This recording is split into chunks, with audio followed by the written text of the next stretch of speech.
উপদেষ্টা পরিষদে আসছেন বদল, কয়েকদিনের মধ্যেই নিজে সহ উপদেষ্টা পরিষদে থাকা শিক্ষার্থীরা পদ ছাড়তে পারেন বলে জানিয়েছেন তথ্য ও সম্প্রচারণ উপদেষ্টা নাহিদ ইসলাম।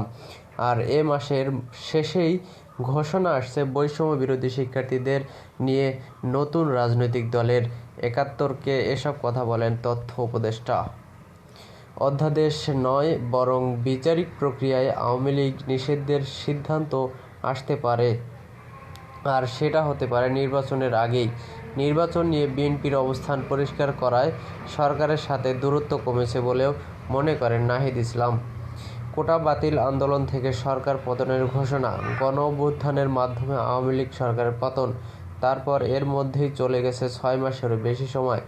দেশ পুনর্গঠনে ঐকমত্য তৈরির লক্ষ্যে সেপ্টেম্বরে শিক্ষার্থীরা গঠন করেন জাতীয় নাগরিক কমিটি। তাদের পক্ষ থেকেই গঠিত হচ্ছে নতুন রাজনৈতিক দল। আর এই নতুন রাজনৈতিক দলের আনুষ্ঠানিক ঘোষণা আসছে এই মাসেই।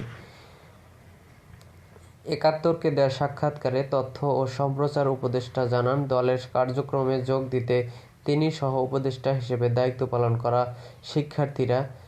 শিক্ষার্থী প্রতিনিধিরা পদত্যাগের ঘোষণা দিতে পারেন কয়েকদিনের মধ্যেই। নাহিদ ইসলাম বলেন, ছাত্রদের নেতৃত্বে একটা নতুন রাজনৈতিক দলের পরিকল্পনা ও আলোচনা রয়েছে। সে দলে অংশগ্রহণ করতে হলে সরকারে থেকে সেটি সম্ভব না। সেই দলে আমি যদি যেতে চাই তাহলে সরকার থেকে আমি পদত্যাগ করব।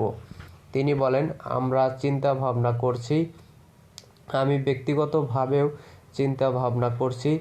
যদি মনে করি সরকারে থেকে আমার মাঠে যাওয়া, জনগণের সাথে কাজ করা বেশি জরুরি মনে হয় আমি সরকার ছেড়ে দেব এবং সে দলের প্রক্রিয়ায় যুক্ত হব।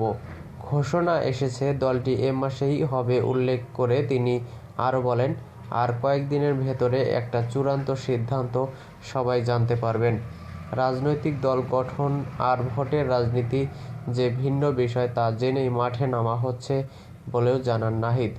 এদিকে জাতীয় নির্বাচন নিয়ে বিএনপির সাথে অন্তর্বর্তী সরকারের দূরত্ব কমেছে বলেও জানান তিনি।